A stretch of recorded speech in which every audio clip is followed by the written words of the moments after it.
Certainly. Ryan Slack. Here. Jennifer Riffle. Present. Auden Schendler. Katie Schwer. Here. Bill Infante. Gary Tenenbaum. Jackie Whitsitt. Here. Thank you. Thank you. Okay, Quorum is present. quickly, I just want to thank Grassroots TV for being here. They always record our meetings live and then they rebroadcast them in case you want to watch yourself on TV. The online version is grassrootstv.org. Our videographer this evening is Felipe Luisi. Is that correct? That's correct. Wow. Okay. And tomorrow morning at 8 o'clock and after every regular council meeting, I am at Starbucks, sometimes with the town manager, and I just buy coffee for anyone who will come talk to me. So that will be tomorrow morning at 8. Okay, that's that. And then normally we read a little intro that's sort of like a positive thing about Basalt is inclusive and sustainable. But Katie has found something in the packet that I would like for her to read that came from, well, I'll let her explain. Sure. So we, at the back of our packet, received public comment that's been written. And then this particular letter is from Jan Carney. Egad, recently while I was on forced evacuation, a mouse took advantage of the situation. Now, normally I would grouse about a mouse moving into my house. Instead, I give huge thanks to the hundreds of volunteers, firefighters, pilots of planes and huge choppers, and all of the police officers, all fighting for our safety and property. Because of all of them, because of them, I still have a house and a cute little mouse.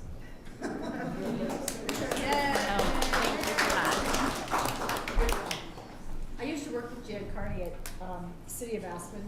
She's retired from there now. She's about this big, cute as a mouse, so to speak. Anyway, okay, our next item is the consent agenda. Is there a motion or anything that needs to come off of the consent agenda? I think there is. Yes, I would like to remove item 2C, letter to the editor for council approval, being that we need to do further editing of that letter prior to publishing. Is there a second? Second. All in favor? Aye. Opposed? Okay. So could we get a motion on the remainder of the consent agenda? Mayor, I move that the town council approve the consent agenda items minus item 2C as presented. Second. Here, they're gonna do it with the regular item. Aye. Opposed? Thank you. So we're short on people a little bit tonight. There's normally 7 of us, so we get confused when there's too few people, so just bear with us. So our next item is actually a call to the public, which is for items that are not on the agenda.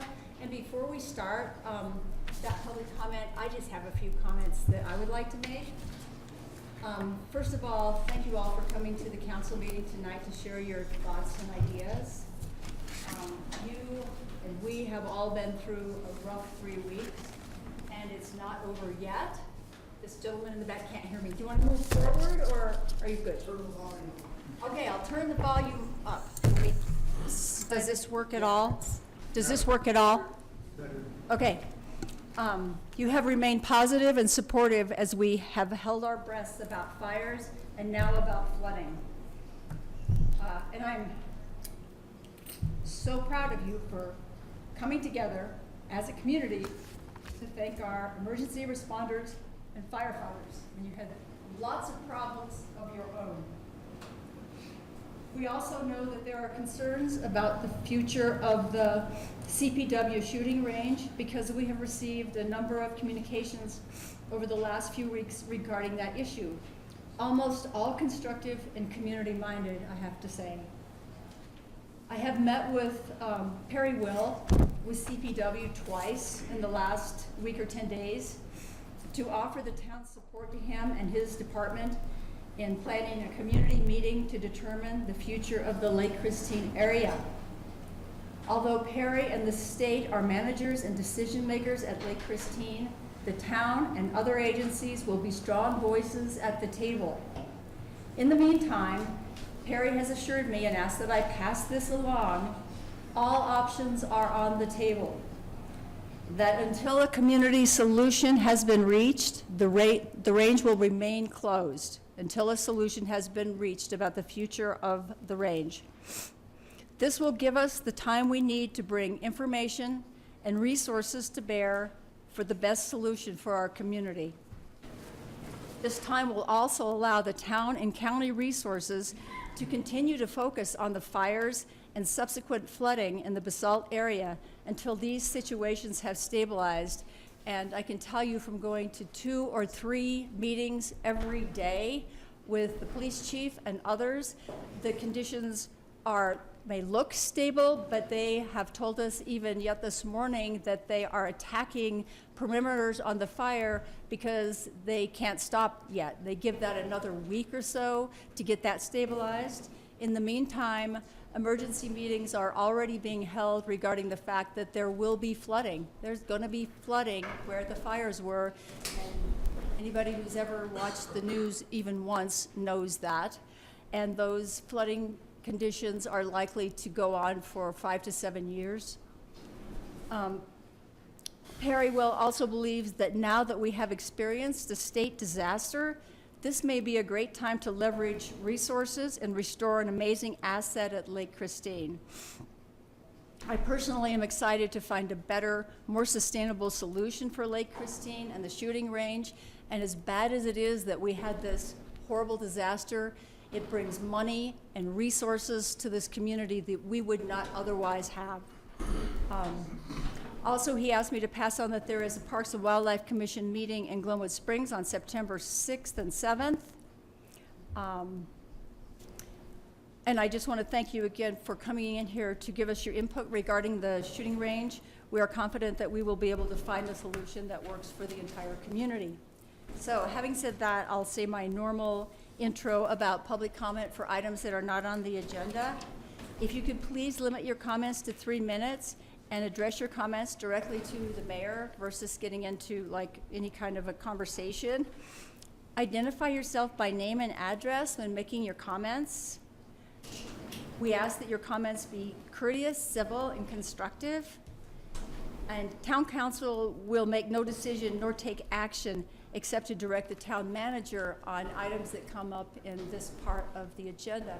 So if whoever would like to go first for public comments not on the agenda, please come up, and we will be timing this for 3 minutes because we do have a lot of people and we want to make sure anybody who wants to talk gets to talk.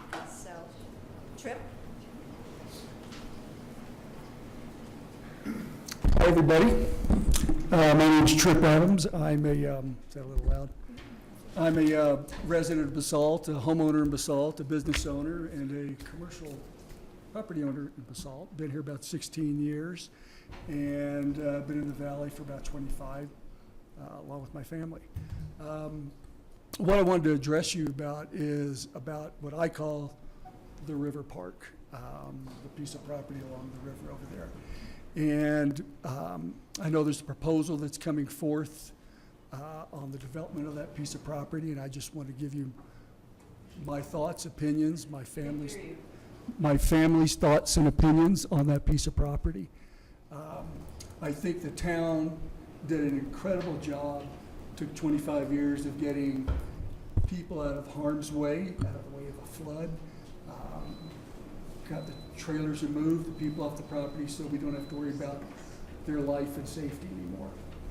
You have a proposal in front of you right now that's asking to put homes back on that piece of property. And there's a wise man that said the definition of insanity is doing the same thing over and over again and expecting different results. To put homes back on that piece of property, knowing it's in a flood zone. I was personally got to build the Rocky Mountain Institute project. We were there when they had the high runoff, wasn't a flood, high runoff, that literally flooded all the way up to our building. That was high runoff. It's not a matter of if, it's a matter of when that piece of property is going to flood again. And when we say flood, when you think about putting people in harm's way, putting homes, their investment, their possessions, and their lives on that piece of property, each one of you has to make a decision saying, I allowed that to happen, and I got to live with those consequences. Because it's not a matter of if, it's when that piece of property floods again. And it could be in the middle of the night when it's a downpour and everybody's sleeping, And each one of you is going to have to look each person in the eye and say, I can guarantee you with complete conviction that nobody will lose their life, they won't lose their possessions, they won't lose safety. All these things are what, as a council, my understanding is what you guys are supposed to be responsible for, the safety, the welfare, and the health of the people of this community. That piece is a beautiful piece of property, and there's a lot of things you can do with it. But to put people back in harm's way because of money and so-called vitality is insanity. It's absolutely insanity. I hope you really seriously think about what you're doing when you allow homes to be put on that piece of property. And I'm not talking about hotels or commercial property. There's nobody living there. There's nobody's investment there as far as their family and their livelihoods and they're living there and could be in harm's way. It's not a hotel. We're talking about homes and families. So you want vitality, maybe think of putting an amphitheater or a thing that brings festivals and people into the park and have a fun time and whatever. Think about Telluride and Breckenridge that has all these great things. But to think that you got to put people in harm's way again after 25 years of getting them off the property. Excuse me, Tripp, the 3 minutes has passed. I don't know if you Okay. heard, that was the timer, but. Thank you, though. Just for the audience to know, Tripp is referencing a development application that has not come before us yet. It has gone before the planning commission, so we haven't even viewed it. Thank Right. you. Thank you. I just want to give you my opinion. Thank you very much Thanks, for listening to me, and thanks for everything you guys do. Thanks. Jerry, and then back.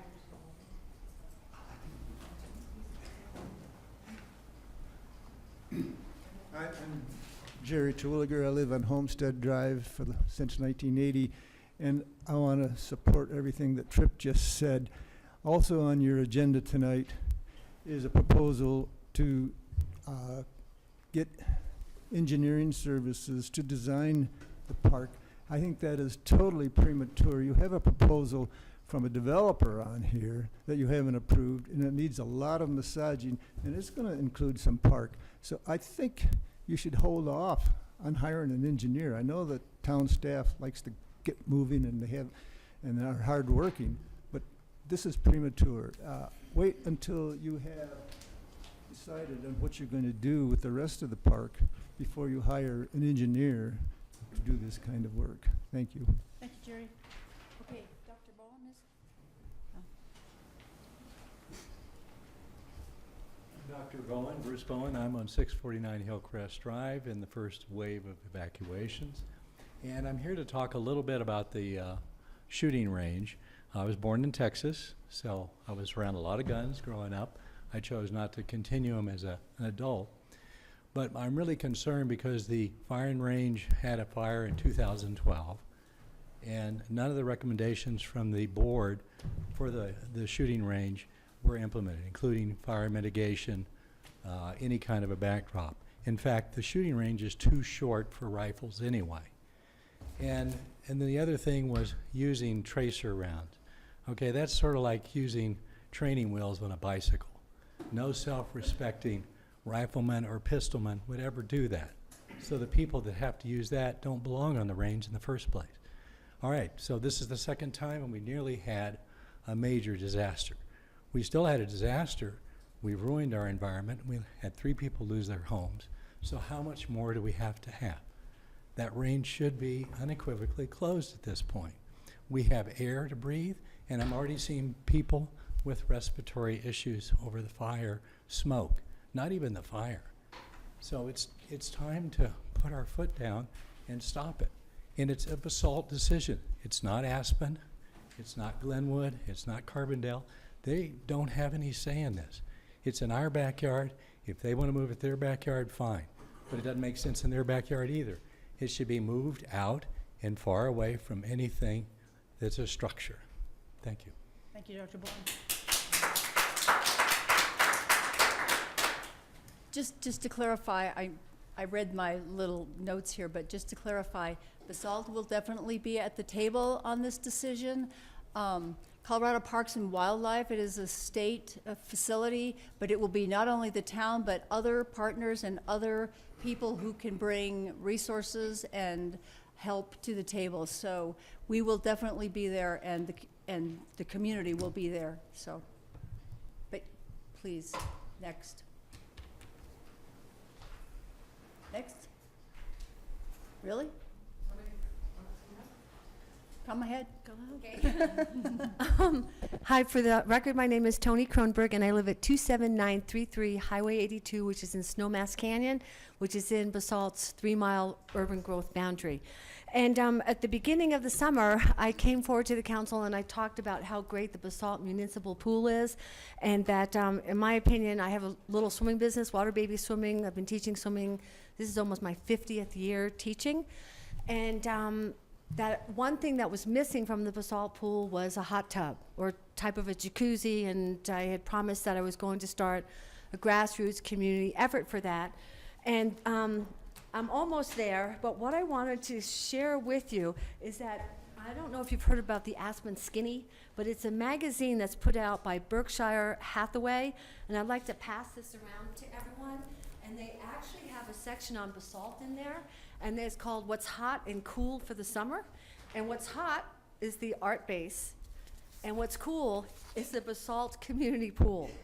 And so I just wanted everyone to be aware of that, because they do an excellent job of conveying what's really going on. And basically it says it's been hot this summer and river levels are historically low for many in the Mid-Valley. And the Mid-Valley, keep in mind, we don't have a year-round swimming pool. People have to go to Aspen, Snowmass, not even Carbondale, all the way down to Glenwood. After we get done with the Basalt pool, I'm going to try to get a pool built at Crown Mountain Park, but that's probably 10 years out.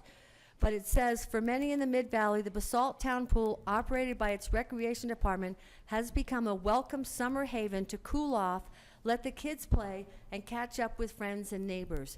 You won't find many bells and whistles like water slides or lazy rivers here, but that helps give this simple outdoor pool in Basalt's Albany Park a relaxed community feel. And who doesn't need a little poolside downtown once in a while?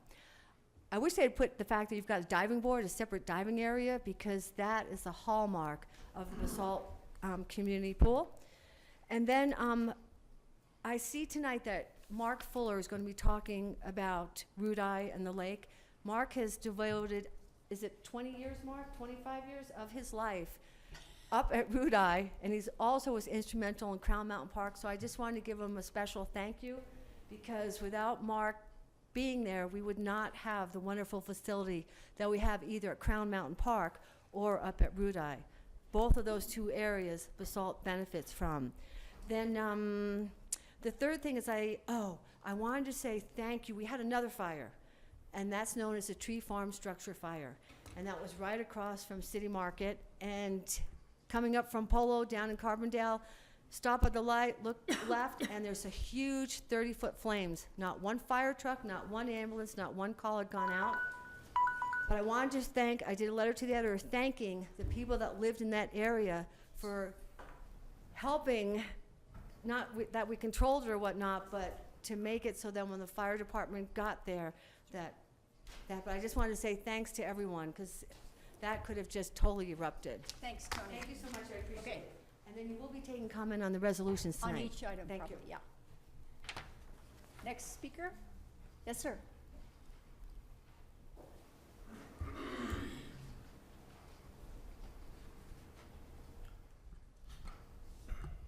Hello, my name is Michael Kerr. I live at 1006 Lauren Lane here in Basalt.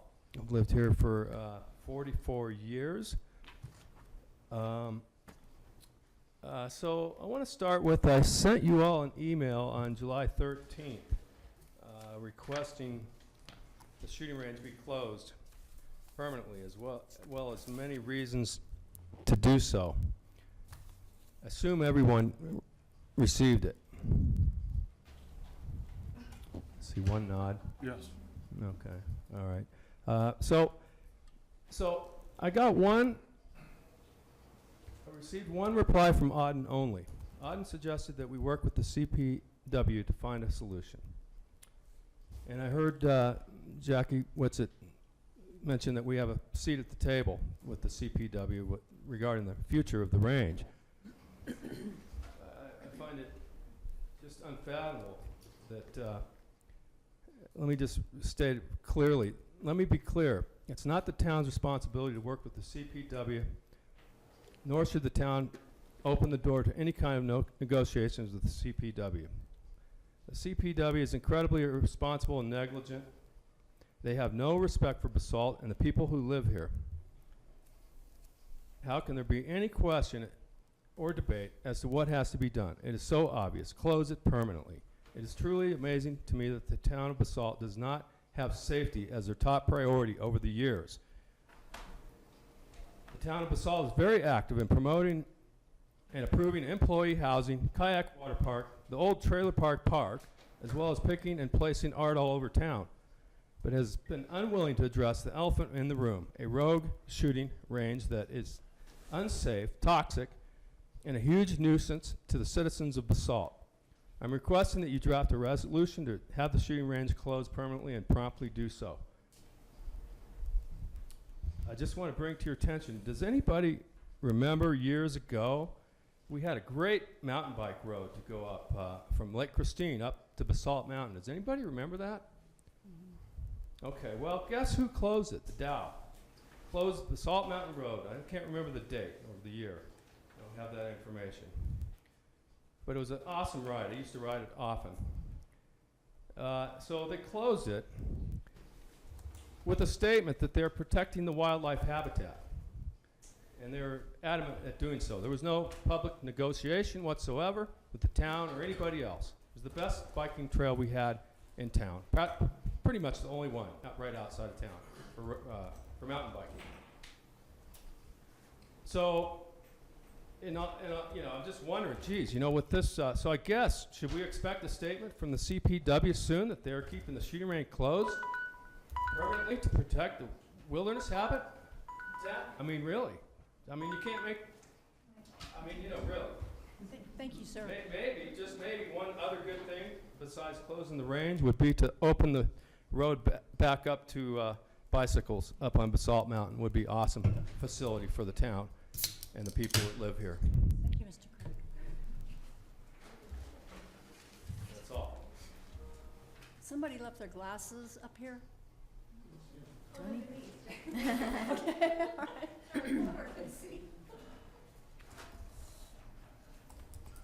Noise has been going in and out. Is that loud enough? So Stacy Kraft. I'm 10 years now here in this community. Live over in Elk Run. I want to encourage everyone in the community to work together because I really, really believe that there's a solution that will meet everyone's needs, and we have to work together. This is so simple. People wanting a shooting range in the Mid-Valley need to put their energies into finding a suitable location for a new facility, and it could be more awesome than the one in our downtown core. The shooting range is solely about location. It's in the wrong place. It was built 60 years after the town core was established, and it was in the wrong place then. It's in the wrong place now. It's next to homes, businesses, dry flammable materials, and it's next to our valley's power lines. Just move it and create something awesome, and then everybody is happy. As town council members, your powers are clearly stated on the town's website. Your powers include the power to provide for health, safety, and the common good. It also says you can provide for our morals, but I don't think you want to touch that one. So for years, the town of Basalt and the CPW have been grossly negligent, allowing the shooting range to stay open in this very wrong location. After the 2012 shooting range fire and after a stage 2 fire ban was declared this month, it still stayed open. The town and the CPW have a choice to make, and it could not be more obvious. This range is not in the right location, and it needs to be closed, and a safe relocation site needs to be found immediately because we do have tourism and sports tourism and stuff. I recognize that, but it's in the wrong place. The cost and the scars of the negligence are astounding. The cost of the firefighting effort stands at almost $11 million now, and it grows every day. Almost 12,000 acres of wilderness have been destroyed. 1,300 structures were threatened just in the evacuation zones. Those were worth over $600 million. We're all facing higher insurance premiums. My buyers can't get property insurance right now. Properties are not closing. Sales are not closing because of this. We're facing reduced property values for years because of the view lines and because who wants to live in a mudslide zone. Our tourism economy will be negatively impacted for years, and we'll be living with the threat of mudslides and flash flooding for many years. At the next town council meeting, it's incumbent upon you. We're counting on you to do the right thing. You need to pass a recommendation that the current location of the range stay closed. You need to make sure that Eagle County officials weigh in correctly, because this is a broader issue, and I realize you don't have the jurisdiction to close this on your own. You need to insist that the CPW move the range out of downtown Basalt. We, every single person in this room, we nearly lost everything that is important to us. We almost lost our homes, our town, our safety, our health, our forest, our tourism economy, our businesses, and our livelihoods. The idea that the range should continue to stay open in this totally inappropriate location purely for the convenience of hobbyists is deeply offensive to thousands of residents who've been negatively affected by this, and it's the second fire. You need to keep it closed. Thanks, Stacy.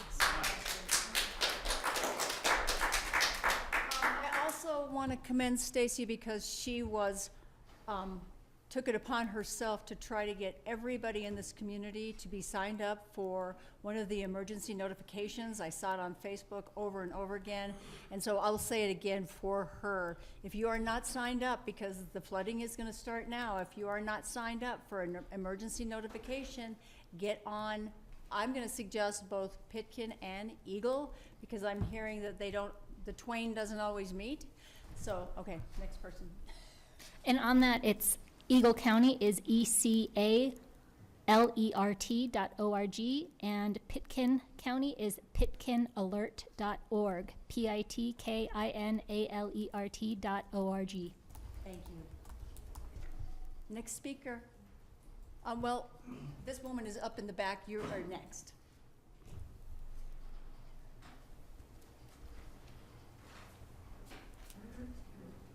I'm Patrice Becker.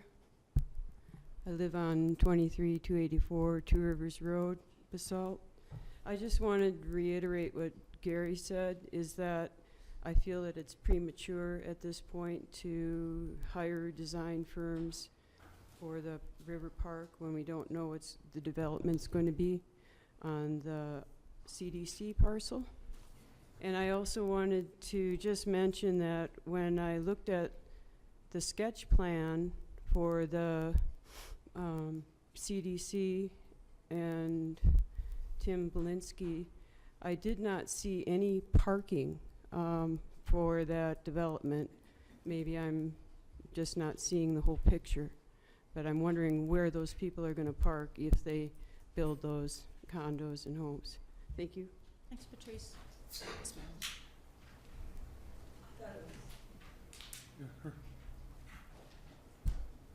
Mayor, my name is Ann Walker. I live at 22401 Two Rivers Road, right here where the horse property is, to the west of us.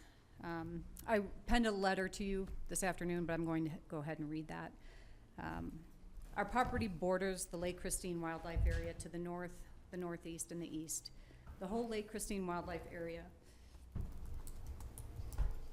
I have that same problem. including the shooting range, is our much-beloved backyard. Up until Tuesday, July 3rd, we rode our horses up there almost every day. We had it almost to ourselves. I know other people enjoy it up there as well, but we were up there all the time, and anyway, we can't go up there right now, obviously. We also shoot at the range every Tuesday with our 4-H club from 5 until 7, and often other days of the week and on weekends. Our shooting practice for that evening on Tuesday, July 3rd was canceled earlier in the day because our range officer was out of town. He's here. And we couldn't get a replacement that day, so we weren't there from 5 to 7. We have some what-ifs about that, but we didn't go too much into that. We and 2 other homes to our west were the first told to evacuate as soon as the firefighters responded to the fire. Obviously, it was a horrifying time as we mobilized kids, our horses, and our other animals to get out of there. My husband and son stayed and defended the home along with the firefighters, and our house stands to this day. The Basalt Shooting Range is a place where our kids, including our kids that are in 4-H, Boy Scouts, and adults, go every week to safely practice their sport. Men and women use the range to safely sight in their firearms as their hunting season nears, rather than simply going into the wilderness to do so, which they have a right legally to do. I would certainly not want to be riding my horse up there if people were sighting in their rifles during hunting season rather than at the range. I think it's a safe place for people to go. When I mentioned to my own kids my worry of the what if, we had practice that night and we would have been there from 5 to 7. When the fire started, my kids' response was, "Mom, we all would have worked to put that fire out. And if other people would have been there, they never would have let those people get away with shooting tracers." They are right, and I know this to be true. I've witnessed firsthand the peer policing that goes on at the range. Why wouldn't we? Who'd want to be at the shooting range shooting with people nearby doing things that were not safe? None of us would want to do that. 2 individuals acting by themselves in a criminal manner should not set the standard for our town. 2 criminals should not get to dictate to us that our kids no longer have a safe place to practice and grow their sport. People who would allow the actions of these criminals to set the standard are allowing themselves to live as victims. The rules were clearly marked at the range. You can't make people not make horrifyingly stupid decisions. Closing the range is not going to make people not do something terribly stupid and start a wildfire somewhere else. The logic, I feel, of closing the range because of the Lake Christine wildfire does not flow. It started because of the criminal actions of 2 people. Keeping the range open will allow us to continue our sport, practicing with the highest standards of safety that the overwhelmingly majority of people that go there already exercise. Thank you very much.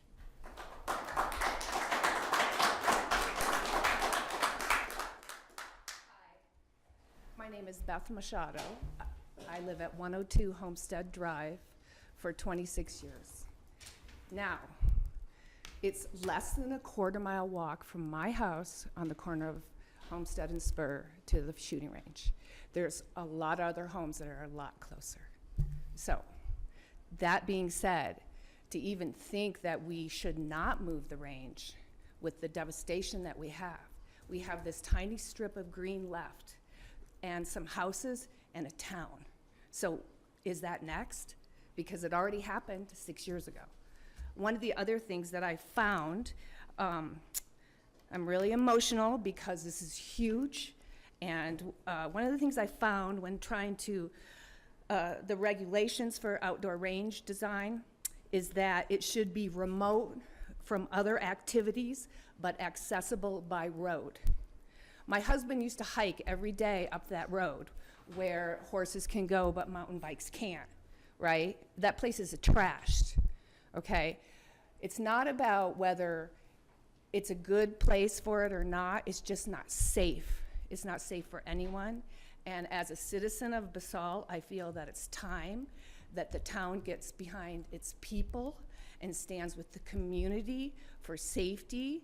And now what do we have? What is this mess we have?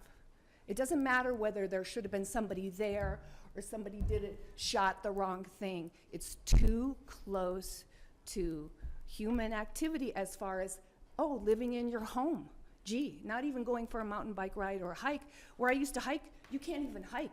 A lot of friends here, they hike up there. There's no more hiking. So I ask as a citizen that town stands behind its people who live here and move the range. It's not about not having a range. There's a range that can be maybe added onto that the Aspen police use by the dump. There's a range in Gypsum that's 23 miles from Glenwood. I don't know where the other ranges are. I mean, but you don't have to walk to go shooting. You can get in your car to drive to your shooting range. We can't walk on the mountain at all. Thank you. Thanks, Beth.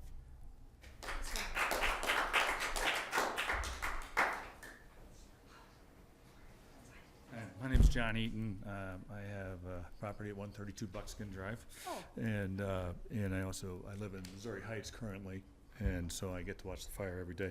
I'm in support of the range. My part of this was that the range is safe. It's been doing its job for 50, 60 years, for however long it's been around. When that job is to allow hunters and sportsmen and 4-H club and people to safely discharge their weapons. And that it is done. Okay, the problem was the fire. Now, the fire could have been started by, lightning or whatever. The simple fact of the matter was it was an idiot up there shooting tracers. So that's not the fault of the people who are using it correctly. I like the idea of people trying to work with the DOW and the CPW and Department of Wildlife, whoever's in charge, and that needs to be done. What we really don't want to do is punish the people who aren't breaking the laws. And we go through this and someone screwed up. Okay, the debate on whether or not it's too close to town. The town grew up around the range, so the range was there first. I don't necessarily have a problem with moving it, but closing it permanently, a lot of people depend on the range for income, and it adds a lot to the community, because people go up there and shoot, and they go eat lunch in town and buy ammo in town and do things around like that. So I appreciate you guys listening to all this, and I can't imagine having your job. Thank you. Thank you, Mr. Eden. Next speaker? Yes, sir.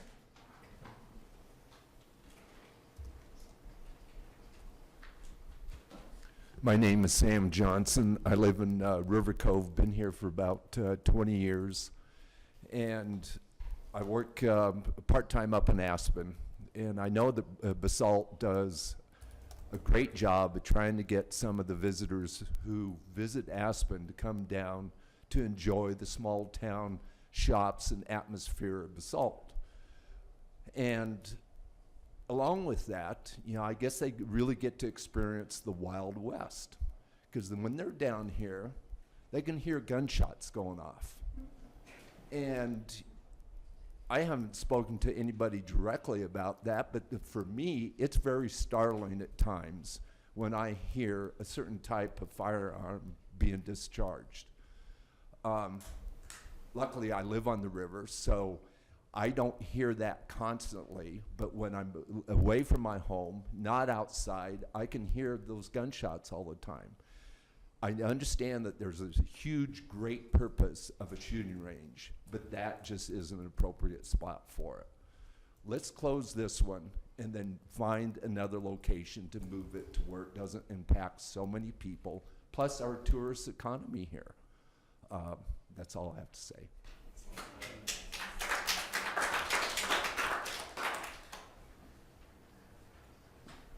Hello. Hello, Mike Luciano, Swinging Bridge. Just want to make something very, very clear. This debate is not about the merits of a gun range, shooting range. It's not about the benefits of shooting ranges in general. It is about location. Simply put, it's about location and safety. And the obligation that our town leaders have, our elected leaders have, to provide a safe place for their citizens. If you look at the town charter, the first thing it says, actually it's point number 3 after it says you have to be legal and things. It's about safety and well-being, protecting the safety and well-being of its constituents. It says inhabitants. If this group doesn't take action and just continues to let meetings happen, it's going to turn into a pretty heated thing for this community. We need, I don't know who it was, we need our town to step behind us and say, hey, from a safety, health, and well-being standpoint, we have to support that it doesn't open until it gets either enclosed or relocated. Simply put, we need a resolution from the council stating that to the state, because the state is in the process of gathering wildlife people and all of their experts to talk about the improvements they're going to make, and they're going to do a better job this time. It's past that. The town has grown up, the shooting range has grown up. At some point, there's a breaking point, and we reached it. It's a location debate. It's not about who was here first. It's not about gun issues, Second Amendment, or the right to bear arms. It's about location. This is not an appropriate location near 3 schools and a vibrant downtown. My time's probably almost over, but Eagle County recently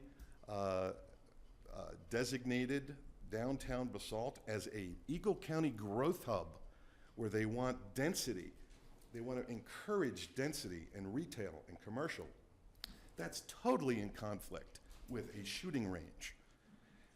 So safety, well-being, I think there's an obligation as a public servant, you know, people that are in charge of other folks, to err on the side of safety. You know, if you're going to make a decision, I'd rather make a decision that says, you know, if we choose to back the relocation aspect of this, that means there's a 100% chance this can never happen again from a shooting range, okay? That's the position our town should take. Let there be a debate about where it goes. It's not up to us to decide where it goes. It's just, we're saying we're fed up with it. Enough's enough. I have a proposed resolution for you all here to just take a look at that references our mandate from the charter and health and safety issues. Thank you, Mike. Thank you.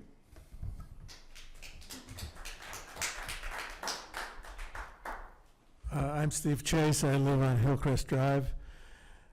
I just came back from Durango, and what I want. Okay. Further back. Okay.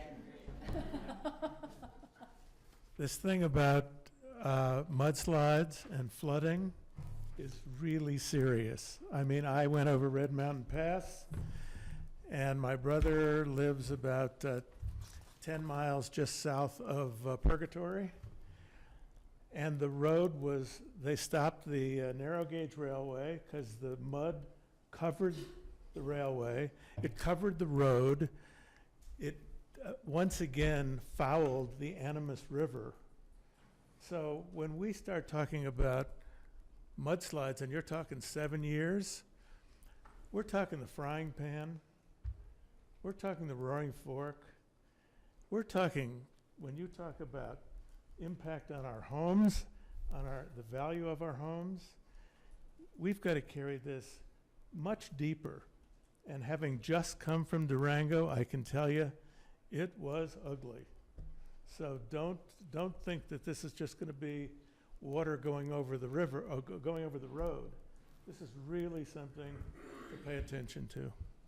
Thank you, Steve. Next. Hi, Warwick. Warwick Mowbray. I want to speak in favour of the gun range, but I just want to respond to a few points that have been made. Many speakers have spoken about the safety issue, and the implication is if you get rid of the gun range, you are going to make things more safe. It's not true. You're going to have dispersed shooting. It's not going to be controlled, and Colorado benefits more than $3 billion a year from hunting and fishing, as you well know. A lot of hunters come to town. They want to come, they want to sight in their weapons. If they're going to just go out in the bush and you're going to have people hiking around, they start shooting, there's an issue that could arise there. So by simply saying, all right, we don't need to sight them in, the guns in here, we can sight them anywhere, you're going to increase safety. You're actually not. You're not going to increase it. But what I want to say generally is a lot of the issues being raised need to address the fact that the gun range was not used properly, and that's the consequence of what has occurred. If it had been used properly and the people, number one, were not supposed to be shooting the rounds, and number two, even if they'd shot them and shot them straight in the mound, this wouldn't have occurred. Now, that's not an excuse, but it points out one aspect which I think is relevant to take into account, that if it's never going to occur again, it does need a better degree of supervision up there, and that'll be one of the things that needs to be addressed in due course. When one talks about the gun range, one has to draw a distinction between the rifle and pistol range on the one hand and then the skeet, trap and five stand on the other. Now the skeet, trap and five stand is extremely well controlled, is never opened without a range officer, and it's very tightly managed and operates extremely well. Whereas the gun range is a public range, and it's one of the few ranges, and one of the ladies said there's plenty of other places to go and shoot. There aren't many other public ranges anyway available.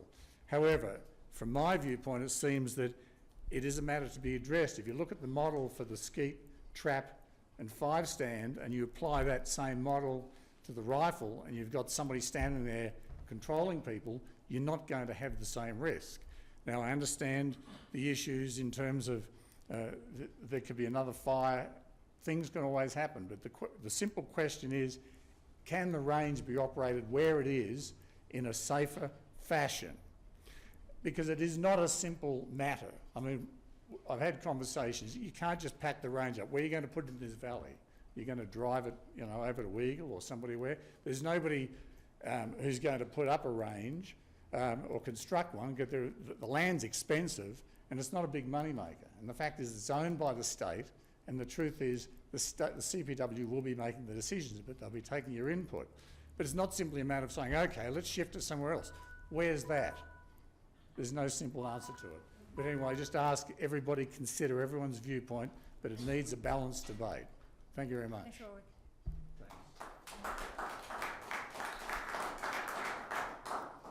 Other comments? Okay. Thanks. I'm Rick Neely. I'm on the board of managers of the Roaring Fork Valley Sportsmen's Association. We run the shotgun range, the trap facility, the skeet, the 5-stand up at the shooting range. We don't run the pistol range and the rifle range. And as Warwick said, we've got a really good program up there that I think is a model for how we might want to see CPW run the shooting range. It's one where we have our employees there all the time when the range is open. They make sure that things are being properly done, safely done. And I think it can be properly done and safely done. Obviously, what happened on the 4th of July is an indication that there needs to be better supervision about what's going on up there. It's easy to say, let's just move it, but it's not easy to find a place to move it to. It's also not easy to find the funds to move the range. I think that if the Roaring Fork Valley Sportsmen's Association's model is the one that's used for reopening the range, it's one that you can be assured will be safe and will continue to be a community asset, and it is a community asset, as you heard tonight. And I really want to point out that our club provides programs for 4-H and Boy Scouts and high school kids and women training programs, and we try to be good participating members in the community. And I think that, as I said, if our model is the model that CPW uses to evaluate how to reopen the range, it's one that can be done safely and one that can be done in concert with the community in Basalt. Thanks, Rick. There's a hand in the far back. The far back, and then the woman in the middle. My name is Stefan Isberian. We live over in Holland Hills. And listening to everybody talk, I think I don't want to go on about the location of it. We just don't feel it's right. But it's the shooting, the sound of the guns going off that I find the hardest thing to live with. We hear it a mile away, and it's all the time. We know we have a hunting season. We can hear the shots all during those periods, but I just don't think it needs to be in a residential area where we have to listen to it all the time. I don't know how the residences around here can put up with that. I mean, it just would make me crazy. I grew up in Chicago. That was an open shooting range. So, every time I hear the guns going off, I know, it's that kind of a feeling. I just don't think it needs to be here. You say, how easy would it be to move it? Well, we haven't tried. If we do find another location, we'll find the money to move it, and everybody will be happy. It'll be more private. It'll probably be even more used, and everybody will be happy. I'm sure that everybody would even raise money internally to get that thing out of here. Thanks, Stephen.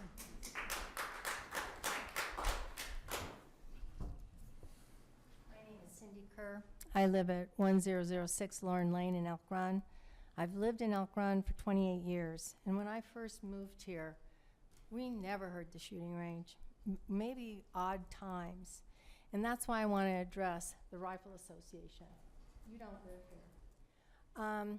If you live in Basalt, just as Stefan pointed out, we have to listen to gunfire day in and day out, 7 days a week.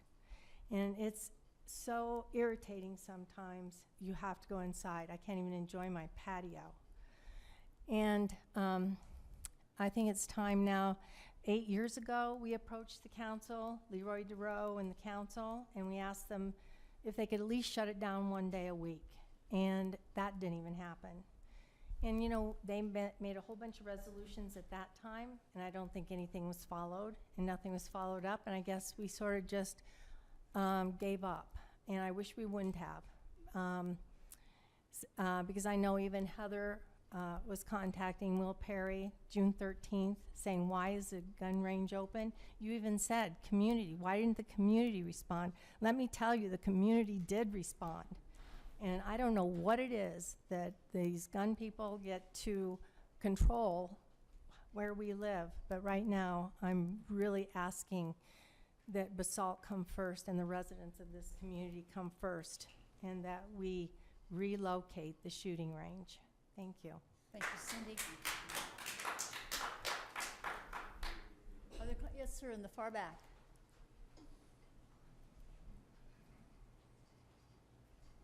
Hello.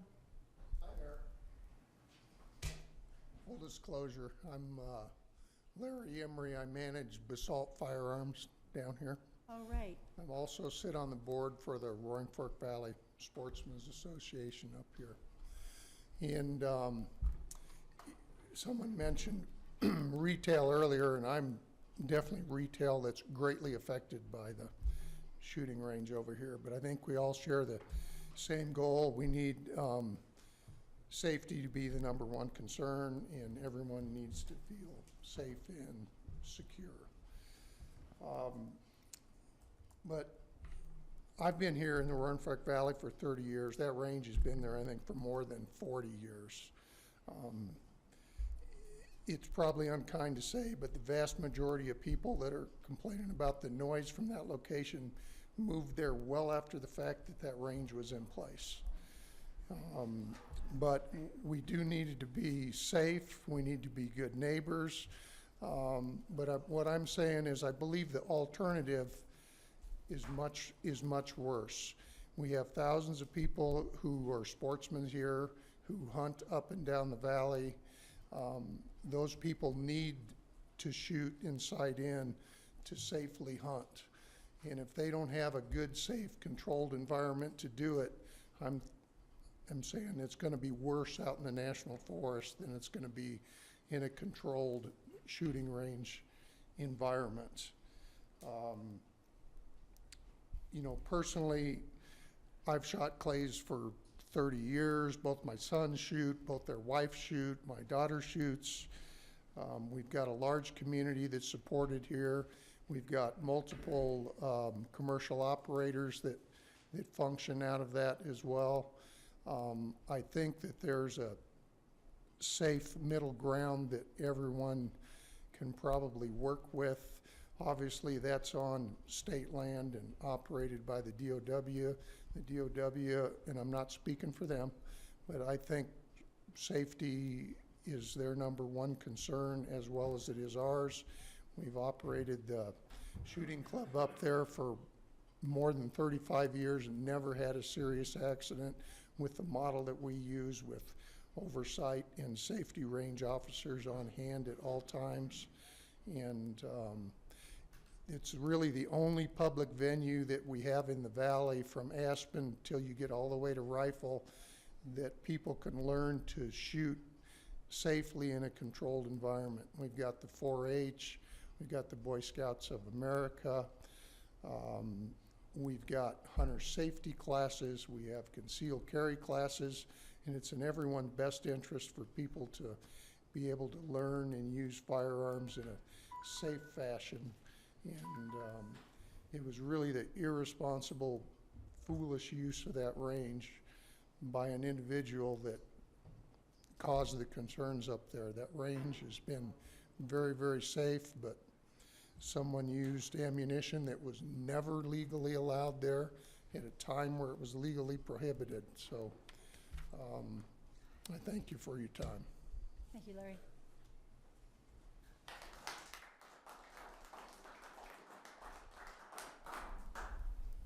Yes.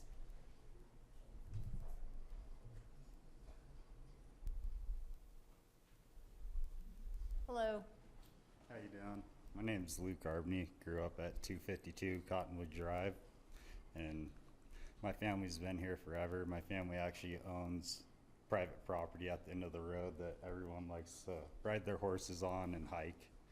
And the shooting range has been there before I was born. I'm 34, and I grew up shooting there. And safety record of the range, I don't think that anyone has ever been injured at the range. Maybe previous years when they had the metal frames from ricochets, but other than that, I don't think there's been any incident at the range, you know, no one getting hit by anything or anything like that. And it's definitely hard to move it because you're gonna have to find property and rebuild, and could definitely improve the range up there to make it more safe. And it's just one of those things where safety's like a seatbelt. You got to put it on to be safe, and not everyone's going to do that, just like the person that started the fire. And I just feel like that it's kind of always, I mean, it's been going on for years. I know it's been a debate. When I was a little kid, my dad would talk about it, like, oh, they're talking about shutting down the range. Like, it's happened 3 or 4 times that I can remember, and it's just, I don't know, I think that we could improve it instead of move it and just move forward. And I guarantee in the state of Colorado during a stage 2 fire ban, there isn't going to be another range open during a stage 2 fire ban. So, I mean, it's one of those things. That's all I got to say. Thank you, Luke.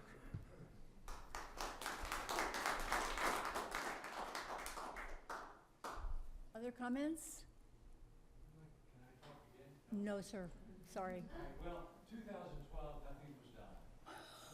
So Okay. put that in your thinking hat and give us an answer why. No more second talkers. We can only have people who have not spoken because we have a full agenda tonight still after this. Anybody else who has not spoken? Yes, sir.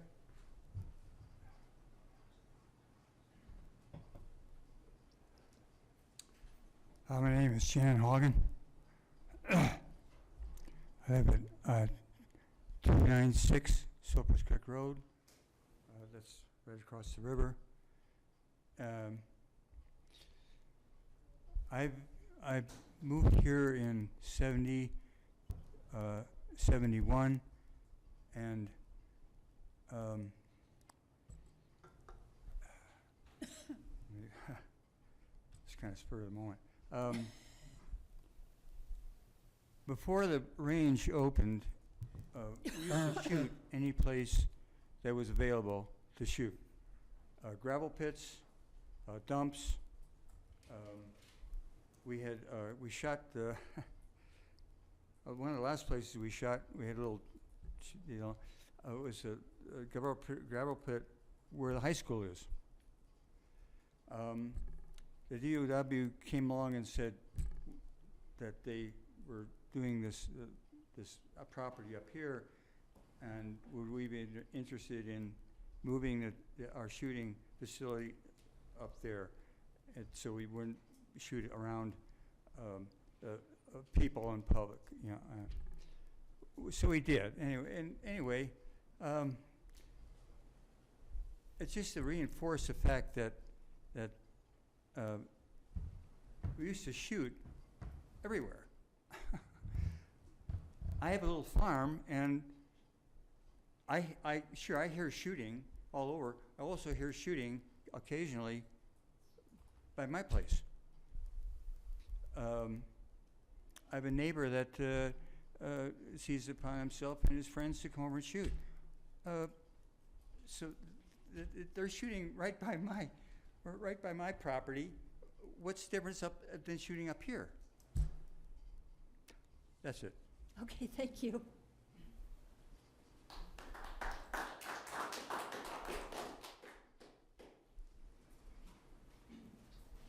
Heather Isbarian, 372 Holland Hills Road.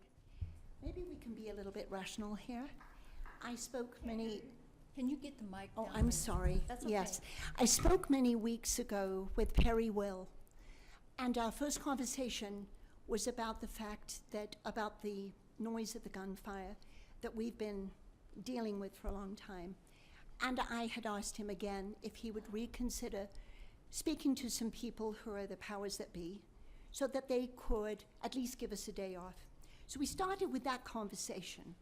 Then, lo and behold, we started getting in the drought, stage 1, we got to stage 2. So I called him back and I said, it's not about that anymore. Perry, I'm deathly afraid of what's going to go on. We're in stage 2. Why is the range not closed based on the fact we've had a fire there already? And then he said, we're going into a staff meeting, and lo and behold, something was going to come out of it. I never heard from that because about 2 days later, the fire started. That's literally what happened. I almost felt I called it. I felt terrible, but nothing was done.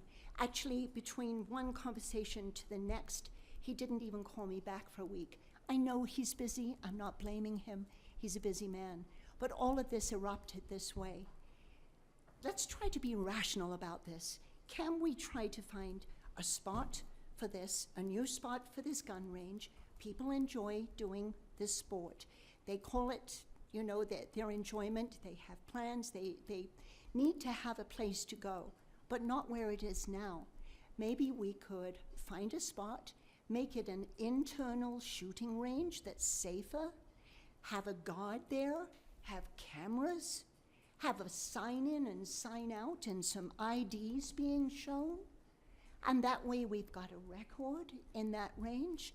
Let's be rational to both sides. We all need to work together. We're a community. We're neighbors. Let's try to make it work.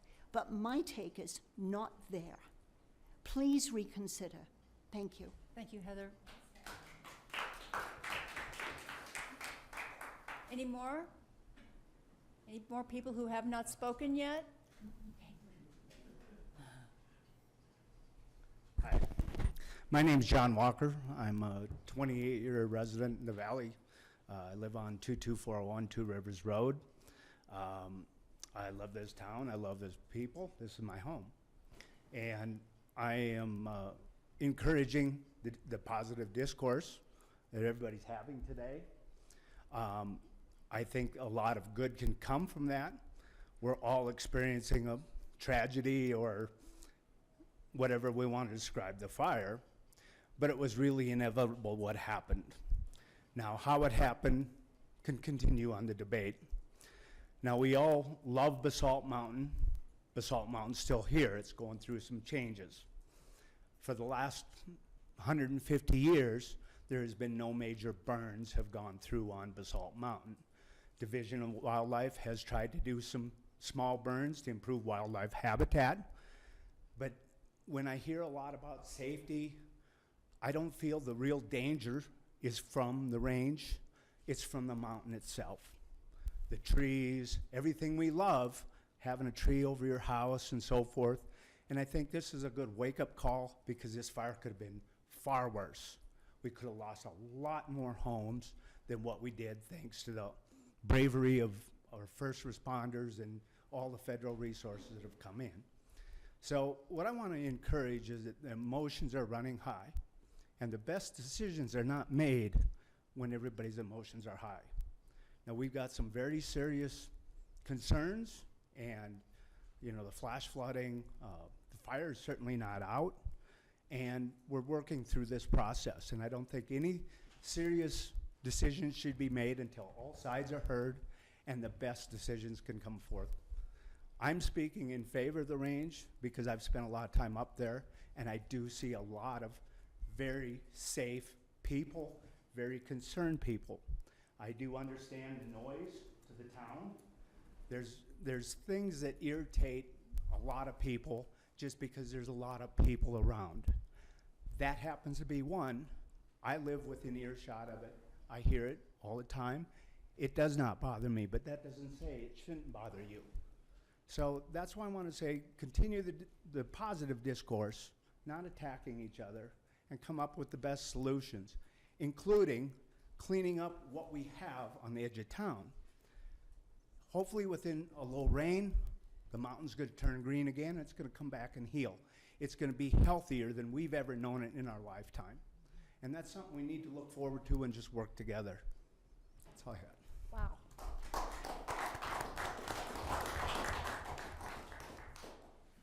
Well spoken. Other comments? Okay, so I will just say again that the CPW is putting together an agenda meeting right now. They are going to call this meeting. We are all going to be there, and it's probably going to be at a larger venue, someplace that can hold more people, like the high school or someplace like that. But it will be in our community. It won't be in Glenwood, although that's where they mostly meet. The state meets there. So I do appreciate the fact that the discourse was genuinely heartfelt and constructive. And I think that, you know, John really nailed it. We are in the middle of a tirade right now of the mountain and the water that is coming, and the range is closed for now. It's going to be closed until a solution is arrived at by the community. So if everybody could just take a deep breath and make sure you stay safe from, if you're in harm's way right now, make sure you stay safe, and the town will be at the table there representing you in a big way. So all of you. So thank you so much for coming, and you are of course welcome to stay for the rest of this. I guarantee you will be so bored, but but this was not boring, and thank you so much.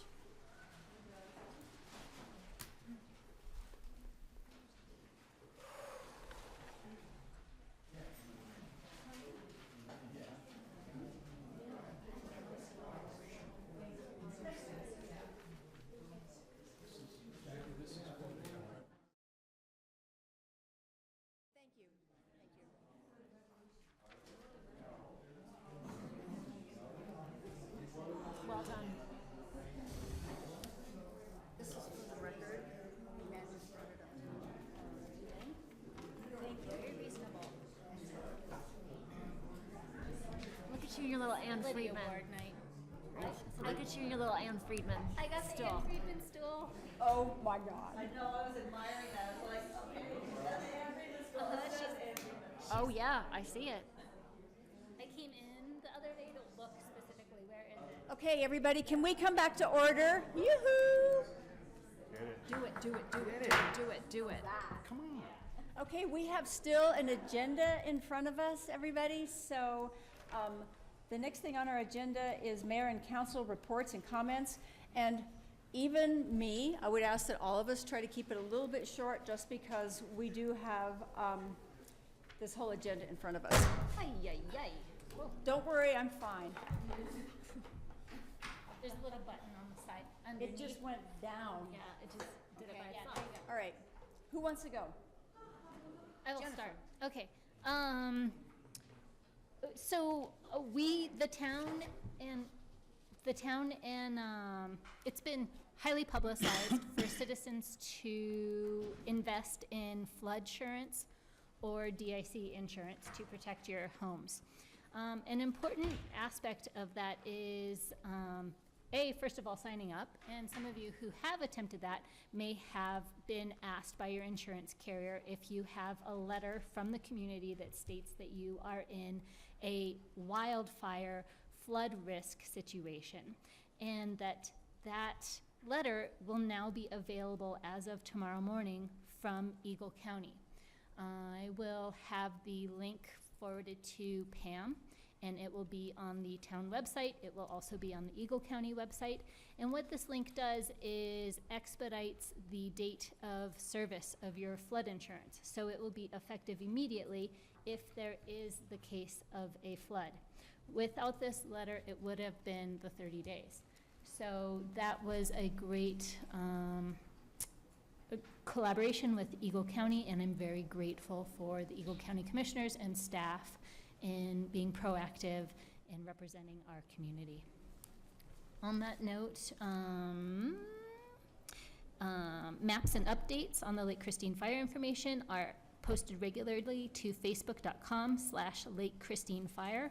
And I'd also like to remind everyone that we are still in stage 2 fire restriction. And if you do see someone smoking on the road or in downtown or outside of a contained building or a vehicle, it's very appropriate and okay to approach them and kindly let them know that they need to take their cigarette into an enclosed space.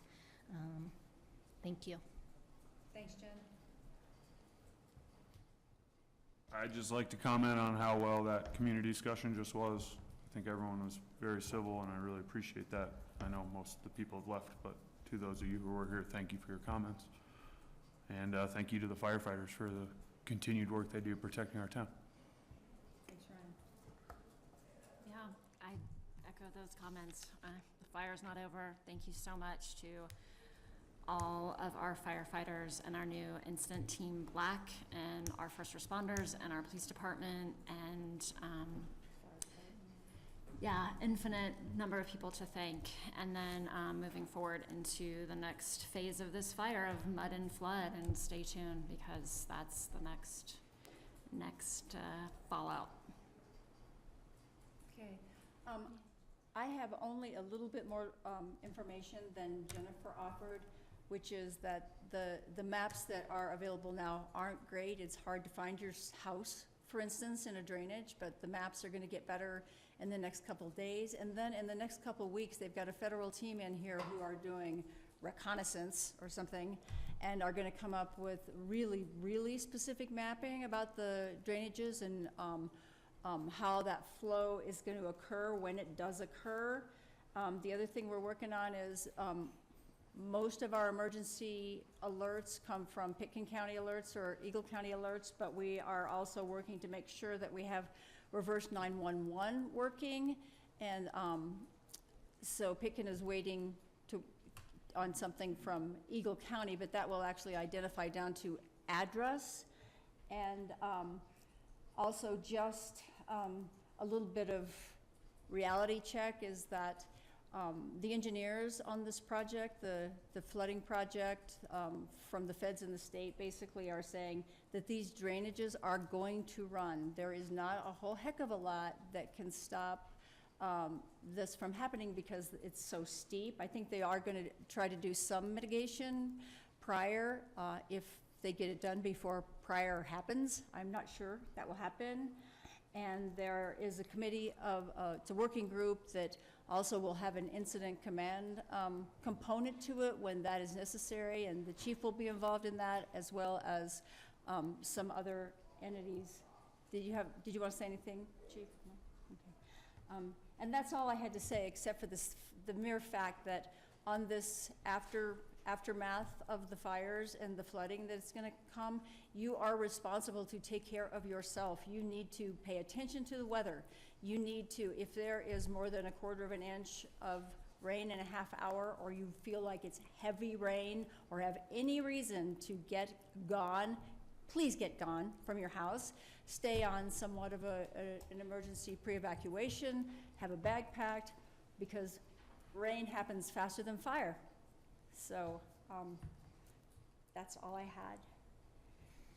Our next item is Root Eye Water and Power Authority, Mark Fuller and April Long. Please come down.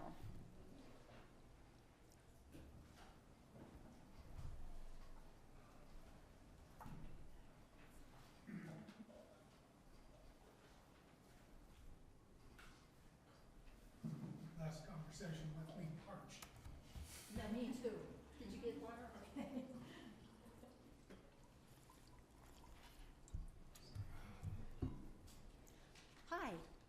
evening. My name is Mark Fuller. I'm the outgoing director of the Root Eye Water and Power Authority. And I'm here today to give you a little bit of an update as to what we've been doing and what we will be doing, and to introduce the new director of the Root Eye Water and Power Authority, April Long, who some of you probably know from her work with the City of Aspen, which has been going on for a number of years. April was chosen by the Root Eye Board as my successor after a fairly extensive recruitment process. She was by far the best candidate. Her experience and involvement with water matters in the Roaring Fork Valley makes her a great candidate to carry on the work of the Water and Power Authority.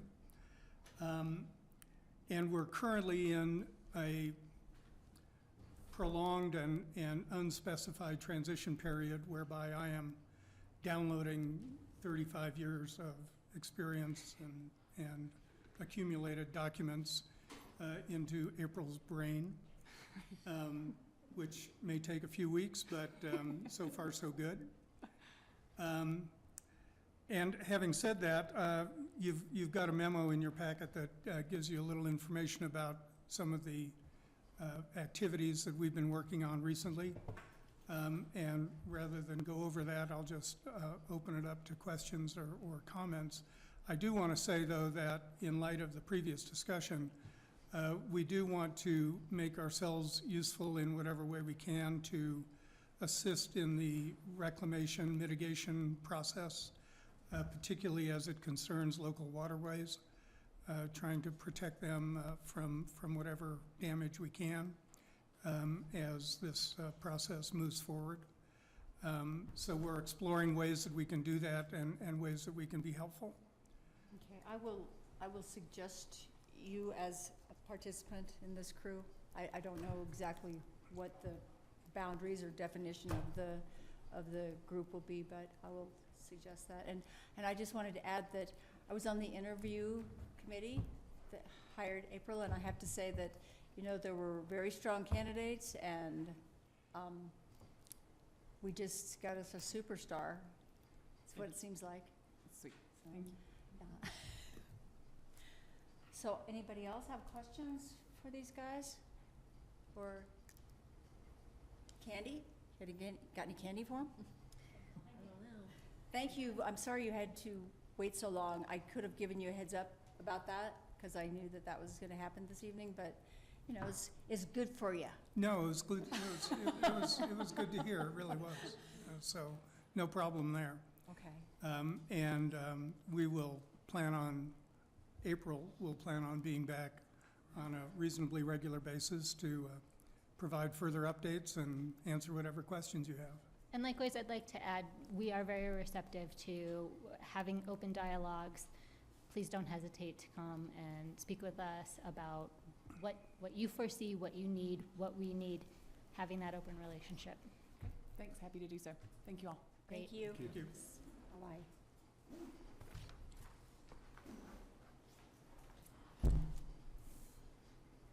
Okay, our next item is RAFTA 2040. Susan and the RAFTA guys. And actually, I'll just, I think everybody knows Dan Blankenship and Ralph Trapani. This is like the 5th time I think they've been in front of us, and I'm just gonna turn it right over to Dan.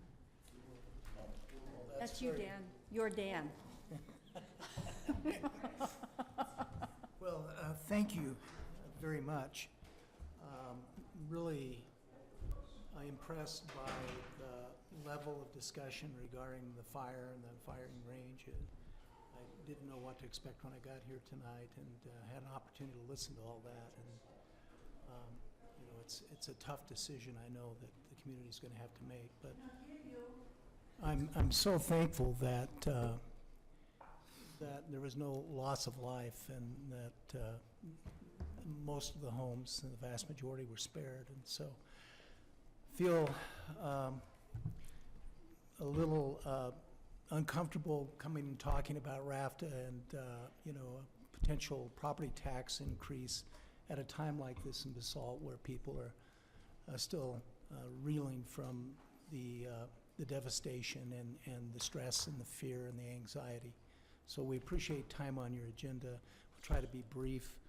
Ralph is getting the PowerPoint put together, but the main reason we're here is that the RAFTA board has been working on this Destination 2040 plan for about 2 years. And Feels like 20. it feels like longer than 2. And we're at a decision point. At our August 9th board meeting, there's going to be a public hearing, and you may have seen a brochure in the mail recently that kind of explained the Destination 2040 plan, and it directed people to our website where there's more information, rafta2040.com, about the 2040 plan and the improvements that the plan would provide. And there's going to be another mailer that will be arriving soon because since the first mailer went out, the board has kind of reduced the level of mill levy that they would be requesting from kind of the original amount, which was 3.65 mils to 2.65 mils. And we've been trying to solicit public input on the plan. There is a survey that can be taken on the website. People are already starting to fill that out. And on August 9th, there'll be a public hearing at Carbondale Town Hall at 511, I think, Colorado at 9 a.m. For people to be present and to talk to the board about whether or not they support a mill levy increase or the amount that the board is considering. The board will decide whether or not it's going to refer a measure to the voters and what level mill levy that will be. So leading up to that, in addition to the kind of the public outreach we're doing, we're meeting with all of the member jurisdictions of RAFTA, trying to bring them up to speed on what's been happening and where we're headed. And so we appreciate time on your agenda. And at this point, if there's no questions, I'll turn it over to Ralph, who has a very brief PowerPoint. We may take 5 minutes or so of your time, and if you have questions, be happy to answer them. Thank you, Dan. If it pleases the council, I'll start in. I'll try to do this in 5 minutes. I've lived through 2 or 3 fires in Glenwood, and my body doesn't do well with smoke, so I apologize for that. So I'm going to just keep going here. Dan, could you pass out some of the written materials? Sure. We're going to show you a new project list. I know we've been out to this council 3 times, I think, at least. So I'm going to go through a new project list. We did have 3 categories: projects for the environment, improvements for reducing congestion, improving mobility, and improvements for sustainability and safety. We've been updating costs almost constantly here since we started this process, and we've also renumbered projects as the project list evolved. We've got a new, more up-to-date numbering system on your brochure. So let me keep moving here. We did a financial capacity analysis so that we could make sure that there was enough money in the system to support these various projects. It's a high-level analysis, and we use it as a starting point to do a more sophisticated financial planning model. Just one time out, Ralph, I think that Katie was just asking if there was any difference in your handout between Laura Kirk had sent an amended materials at the end of last week that we sneaked into the packet at the last minute, and so Katie was kind of asking if what you're handed out and what the revised packet that was handed out like on Thursday or Friday is the same? This is an updated presentation. Once we discovered we were really compressed on time, I've eliminated a few slides. What Dan is passing out is what we're showing on the screen tonight, though, as an update. So apologies for that. So let's talk about the new 2.65 mill levy scenario. The intent was to preserve the service improvements, the 4 or 5 service improvements we heard a lot from the stakeholders. It was to constrain the Destination 2040 project list, so we essentially had an unconstrained list of projects which looked at about a 3.65 mil. The RAFTA and Parsons staff went in and looked at constraining the list and pulling a few projects out. It does, in one case, assume that the 2018 Transportation Ballot Initiative that the state's going to have on their ballot in November passes. That's a 0.62 sales tax statewide. So what we did to address that, and that was based on some input we've gotten from elected officials, was to get the Glenwood Maintenance Facility expansion project on the statewide list. It actually is on the list right now. It's on the list for about $15 million. So we're able to pull $15 million out of the financially constrained plan and address the potential for a statewide ballot initiative. And last but not least, it responds to the latest polling results, which is pretty important. And let me go right into that. We did a poll right after Memorial Day, had about a little over 300 responses, and you can see about 51% of the people polled, after they were informed of the issues and so on, we had about 51% supporting. Now, that does also anticipate a question for about the undecided and the no voters. We asked them a second question and said, well, what would you think of this if it dropped a mill down to 2.6 or 2.65? And you can see 9% of all voters changed their minds and said they'd vote for. So if you add up the 51 and the 9, it puts us at about a 60% support for a lower mill levy amount, which is one of the reasons we were asked to move ahead this way.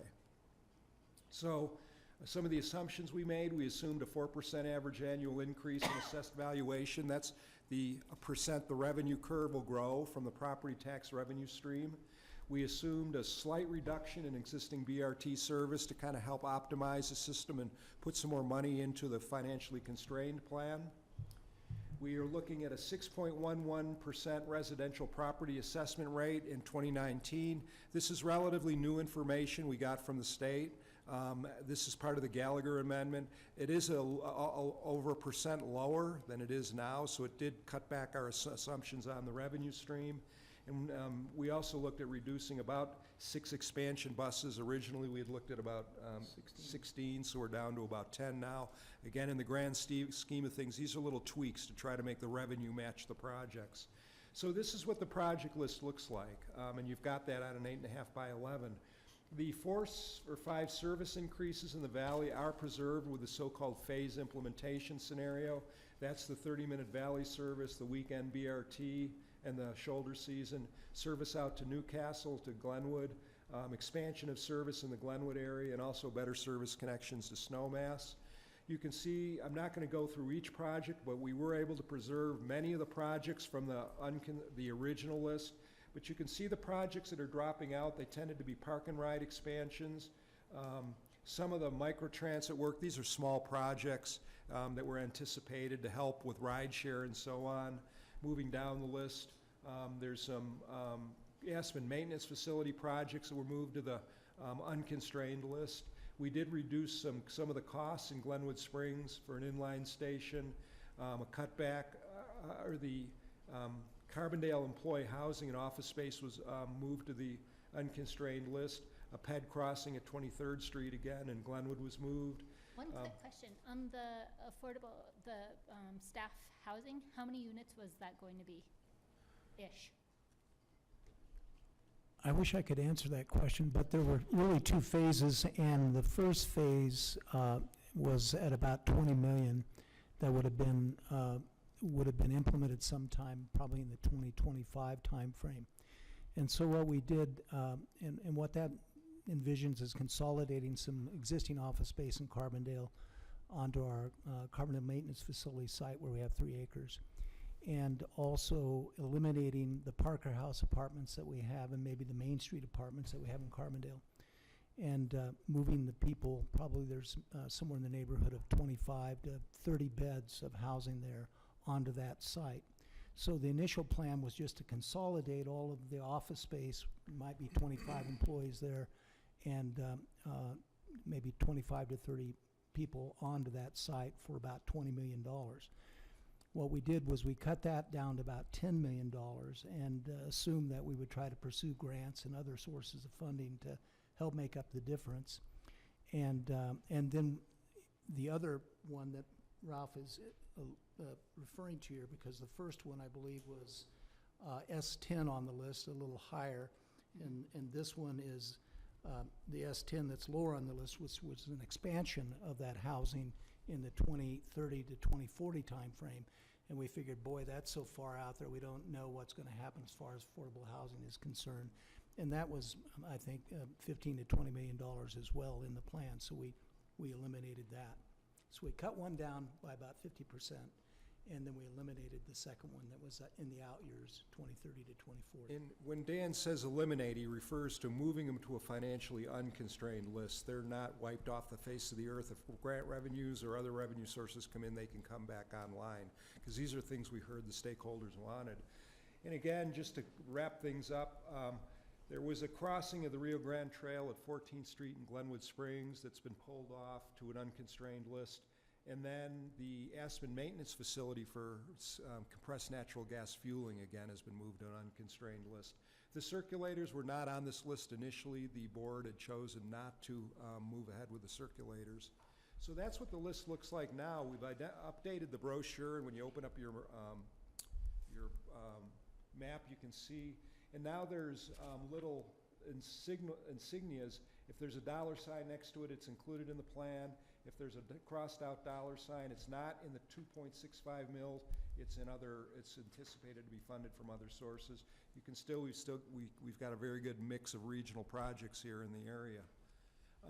So what does this do to the mill levy amounts? Well, the previous scenario that the board had asked us to look at was 3.65, and that gave us about, for a $500,000 actual home value, that's not assessed, that's actual, that's kind of our benchmark home value. It was looking at about $111 a year, a little over 111.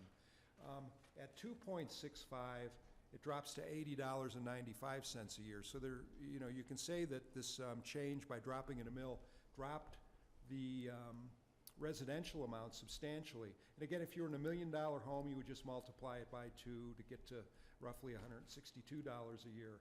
So if you, again, look at what happened to a commercial property at 3.65, $1 million commercial property was over $1,000 per year. When you go and drop at a mill, that drops down to $768 a year. Again, we heard from one member of your council, Mr. Infante, that he had some concerns about the impacts to business. We've heard that in other places. So the 3.65 to 2.65 drop gives us some pretty good talking points to the public, whether you own a residence or a commercial. This is what the new mill levy map looks like. You can see the majority of the amount is being paid in the Upper Valley area, roughly 80-20 split between the Upper Valley and the Lower Valley. The difference between 3.65 and 2.65 is about 27%. So your revenues drop about 27%. You can see Basalt's contribution is significant. It's over $400,000 a year. So Basalt's a big player here. Of course, those amounts were higher, as I said, for the 3.65. So again, Dan kind of opened it up at the July 12th board meeting. We had a good conversation about this new scenario. The board gave us the go-ahead to explore it further. We've got a public meeting on August 9th to let not only you, your board representative, Mayor Whitsitt, chime in, but also there'll be some public hearings. And if we need to have a special meeting later in the month, we can do that. Our goal here tonight is to allow you to give your mayor, your representative, some input about what to take to that August 9th board meeting. And I think I went as fast as I could, Susan, so I don't think I've ever made a presentation under 15 So minutes. before we actually go to council, there's just a few people in the audience, and in case they are here to make public comment on this, I will just say, anybody who has public comment regarding this rafter proposal, please come up to the mic. Okay, maybe not. All right, council? Again, kudos. A lot of, so much data and very well presented. It's very digestible. Nice work. I'm glad to hear that the housing is not wiped off the face of the earth, but it is still a possibility into the future. I feel that's very important for our large employers in the valley to keep in mind the possibility to provide housing for the employees. I recognize that that's a huge part of us all being able to maintain quality staff and great services for our community. So, thank you. I agree with Jen. I think this is a great presentation. I did look back at my notes from the last time you guys were here. I had questioned you guys about unique ridership. And you said you didn't really have a number. I have it in my notes. You have about 5 million rides a year. I'm just wondering if you guys have gotten any closer to that number or figured out how many total people does RAFTA serve? I mean, you got to figure out, you sell monthly passes, yearly passes, day passes. There's got to be some calculation you guys could run to figure out the exact amount of people that you guys are serving. Mm-hmm. And I would really like to see that before we. That's not something that we did after the last meeting in terms of follow-up on that question, but we will try to do our best to come up with a number. I think what I did say was that our survey indicated that about 54% of the people that were surveyed in the region used it, or somebody in their household used it. And we had survey data from 2008 election, the 2004 election, and 2000, I believe, that indicated that the number was actually higher at somewhere in the neighborhood of 70%. Now, not everybody uses it every day. Some people don't use it, but their spouse does, or their children do. Some people only use it when their car's in the shop in Glenwood Springs, they have to ride a bus to and from, or if they're going to the X Games, that's the only way you can get there is on a bus, or if you're going to the fireworks and those kinds of things. From our past data, it's a little tough. There are some folks that we have their names because their employers are helping purchase their passes for them, so we have a database for them. But people are buying these passes at City Market, they're buying it at our ticket vending machines at our BRT stations, and so there's not really a way, generally speaking, to track the person with the pass. So anything we do will be some type of equation, I think, that may be useful to you, it may not, but we will see what we can come up with and get that back to you. That would be great. And I guess for going further into that, I would love to see that 5 million rides broken down from, just like you said, you have daily ridership, you have seasonal ridership, let's say, someone from Snowmass riding to Aspen, someone taking the ski bus. Right. There's got to be something that says you have approximately this many people going Glenwood to Aspen. I know you said 30% of Aspen's workforce rides your bus. So you have some numbers in there. I would just like to see a breakdown more of exactly who's riding. Obviously, I know you can't get the exact number because passes are coming from different locations and you don't have everyone's name. Some person pays with cash, you can't track them. But you do have true ridership for how many people are riding the bus per route, per day. I think we could give you an average number of total riders on any given day, We also have survey data that of the people that were surveyed on the days that we did the survey, they say how many days a week they use the service. Some are 5 days a week, some are 7 days a week, some are 2 days a week, that sort of thing. So there is information we have available that we could provide that would help to answer that question for you. Awesome, thank you. I was thinking maybe Brian would like it if we implanted a chip on the riders. I'm kidding. No, I want to know. Okay, I think this is a great service. He doesn't get the joke. Quick question. The Buttermilk pedestrian crossing in Pitkin County, will that be underground? Yes, as much as it's going to cost more money to put it below because of the utilities, but I did the Aspen Airport crossing and we studied a bridge and got thrown out of the room. So it's going to be, if it happens, it'll be a tunnel, so to speak. Okay. Yeah. And then what about, I believe it's Sagewood, right over here by Willits? Any chance, is there anything in here that would be an underground crosswalk? No, there isn't anything in the plan that would fund an underground crosswalk there. There is money in the plan to improve that bus stop, and one of the things I think has been suggested is that we move the Down Valley stop back on the other side of the signal so that people that are currently tempted to kind of jaywalk and cut across diagonally to go over to the Willits and the housing that's over there and not walk back to the signal will be getting off at the signal and would be more inclined to use the crosswalk. That's been discussed a lot. Okay, good, because I've been one of the people, I call it, it's like Frogger, like we're all like running into the median, and it's very frightening and terrible in every way. I would love to see every crossing for pedestrians, where there's any significant number of people crossing, somehow grade separated or improved in terms of safety. People really need to not underestimate the potential for them to be struck. Oh my gosh, yes. Even when they have the The light. crosswalk in their favor, they need to be very cautious because people are distracted and Yeah, especially when it's perhaps raining. intoxicated sometimes. Did you have something, Susan? No. Oh, okay. Oh, wait, I have more. Okay. Well, I just want to thank you because I'm a RAFTA user. I am on RAFTA twice a day. I know I tell you this every time. 5 days a week to get to Aspen. And I feel like the people who are on RAFTA, I want to just cheer for them because we are reducing, and I'll put myself in this category, we're reducing our CO2 imprint. We are environmental heroes in a way that people aren't acknowledging. So thank you so much for providing the service.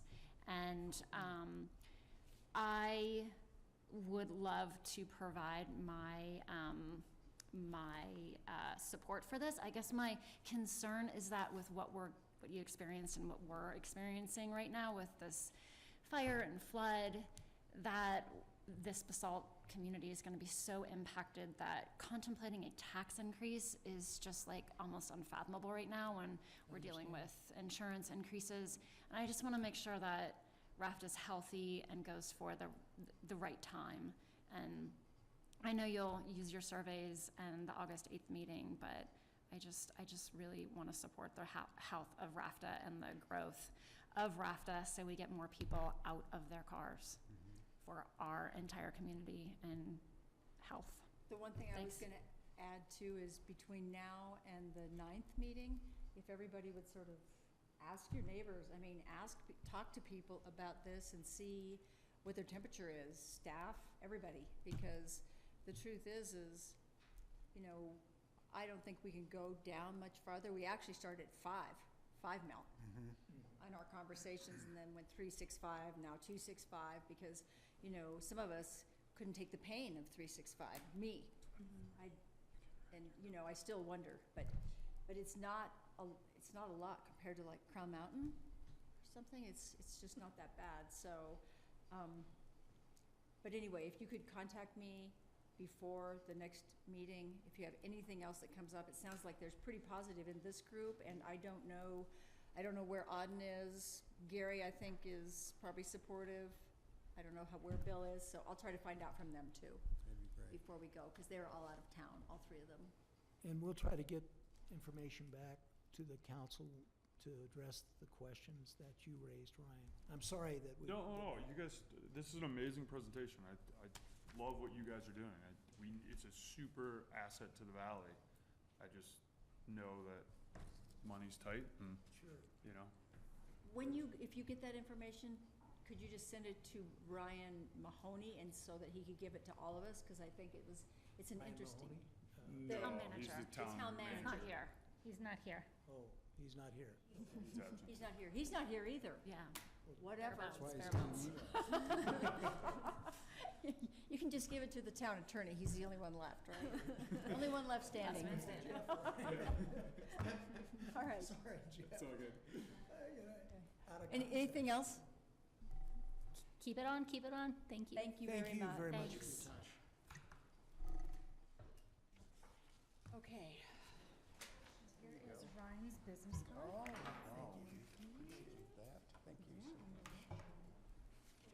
We're not doing these, are we? Susan's gonna talk to us about it. Hi, Susan. Hi.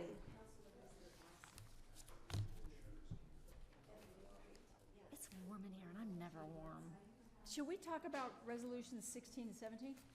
Yes, we can talk about resolutions 16 and 17, and these have to do with 2 contracts. They're resolutions approving a contract for planning services for the park, and then engineering services for Two Rivers Road in the park. And we had some further discussion. I discussed this with Ryan Mahoney this morning, and we had some other questions that were being kind of answered about the question about why we were moving forward at this time, and it really came apparent that with only 4 counselors here at the meeting, that would maybe behoove us to go ahead and have a motion to continue it to the next meeting, both of those resolutions until August 14th. We didn't talk about, you know, if that's agreeable to everyone, if you wanted to go ahead and take public comment at this meeting or provide any background. But it was just a matter of like, why should we have the discussion twice to have a full group of counselors? So, well, what happened We to just our need other Jen, voter? otherwise we can't do anything, right? I'm sure she'll be back in a second. Yeah. Can we move to another one and come? Well, actually, the next one is more important that we have a can't. quorum. to Yeah. start, so. If you wanted to go grab her, if she's Yeah. just out there like eating half burritos or something.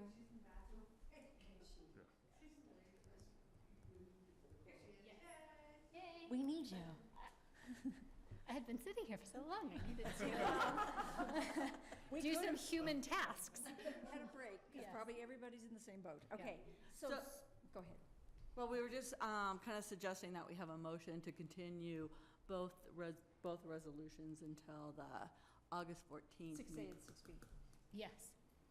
Is that a motion? Mayor. Yes, a motion. Mayor, I move the town council delay, continue 6A and 6B till August 14th meeting. And I second that, and I thank all of the groups that are here, outside of the room, that were here, present for these items. So thank you for your time. Oh, did they come? I don't know if any, I just know the people that were Okay. here that spoke earlier. I didn't know if Oh, there's. okay. Out front there, yeah. Oh, It's okay. all right. Okay, so we have a motion and a second. Any further discussion or all in favor? Aye. Opposed?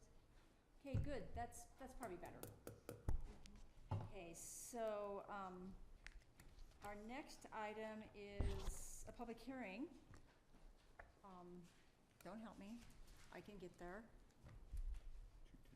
Yeah, basically, it doesn't have a number or anything. It's 224 Curtis Lane, appeal of slope review, approval for the construction of an addition of approximately 2,300 square feet to the existing single-family residence. James, no, I'm sorry, Sarah. And need that. I need to disclose that I am a neighbor of this particular parcel. King lives right here. So I would just like to disclose that information, and if it's up to the council whether you want me to not be part of the discussion and vote, but I am willing to be She's open just and disclosing. unbiased about this. She's not recusing. So, I am fine, otherwise we wouldn't have a quorum, and it would have to right, be continued. so let's move. And I'll just also add that under the Code of Ethics, that in the event there was any issue, that you'd be able to participate for the purposes of achieving a quorum. So there's room for that in the Code of Ethics for. Okay. Thanks for reasons. clarifying. Okay, Sarah. Oh, wait, I think wait a minute. Sarah's gonna probably give it an introduce. So I'm going to introduce the project and then may speak. Sure. So thank you. I'm Sarah Nadolny with the Town's Planning Department and filling in for James Linton today. He's brought me up to speed a bit before he departed, so we're presenting tonight. So council, you're being asked to consider an appeal of a slope review, the approval that was granted by the town planner on May 21st of this year. The administrative slope review was granted for an addition to a single-family residence at 224 Curtis Lane. And that would be, I have tacked up a few graphics for you to see. We are talking about this property right here. Mr. Keller, who is bringing the appeal, is located north of this property. And this is the property in question. The purple hatched lines indicate what is there existing today. Unfortunately, it didn't read as well from a distance. I apologize. In this blue area here is the addition that is actually was granted the administrative determination that is under appeal here today. So again, an appeal has been filed by the owner of the neighboring property at 415 East Cypress Drive. And he did file this appeal within the 15-day administrative 15 days of the issuance of the administrative determination, which is in accordance with the requirements of the code. So town council, you may grant or deny an appeal based on a finding of whether the town planner's decision was contrary to the evidence provided, if it exceeded legal authority, it was based on an erroneous interpretation of applicable regulations, or whether it denied an interested party procedural due process. So there's your 4 criterion. In reviewing the application, staff found the proposed addition to be in compliance with all code requirements for the building's height, floor area, and setbacks for the R2 zone district in which it's located. The development is proposed in a parcel that contains slopes that are greater than 30%. The addition is compliant with slope review and requiring the development to be set back at least 10 feet from the top of slope. And with this minimum 10-foot setback from top of slope, the code does permit proposal to be approved administratively by the town planner. The applicant did post notice on the site on April 3rd, and town staff did publish notification in the Aspen Daily News on March 29th, and thus satisfying the requirements that must be done at least 15 days prior to the issuance of administrative determination. And this notice depicting the height of the addition. These factors were also taken into account with the creation of the administrative determination. So in the appeal letter, Mr. Keller does state that the town has given the applicant a variance that provides the structure to be closer to the property line than the setbacks would allow. The proposed addition is what we're talking about. Again, this section right here. I did outline the setback line in green, and the property line is here in brown. So as you can see that the addition is within the setback. It does meet a 25-yard setback. The zone district does require 20 feet. It meets 10-foot side yard setback requirement. I apologize, it's getting late. And it is greater than 50 foot back from the rear, where a 20-foot setback would be required by the code. So no portion of the new development exceeds these setback requirements.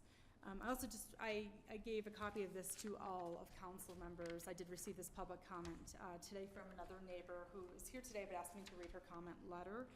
This is from Barbara O'Toole, who is a neighbor of the property, and she actually lives on the side of the property in question.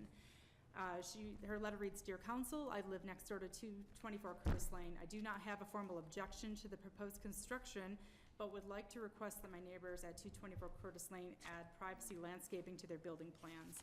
Some thin, tall trees between our property that block line of sight would help buffer the new building and improve privacy for both parties. Thank you for your consideration. Barbara O'Toole, 230 Longhorn Lane. So just to conclude my presentation, staff is recommending that council hear from Mr. Keller, take public comments, and ultimately staff is recommending denial of the appeal and to affirm town planner's slope review determination. Okay, so thank you very much. Did you have something, Susan? Oh, just to say that the applicants for the development are here in the back, so we want to allow them an opportunity to speak also. Thank you. Okay. Okay, so who do you recommend should speak first? The folks that are appealing? I think it might be, oh, go ahead. I think that the person that filed the appeal should. That's what I was thinking too. Okay, so can we get the folks?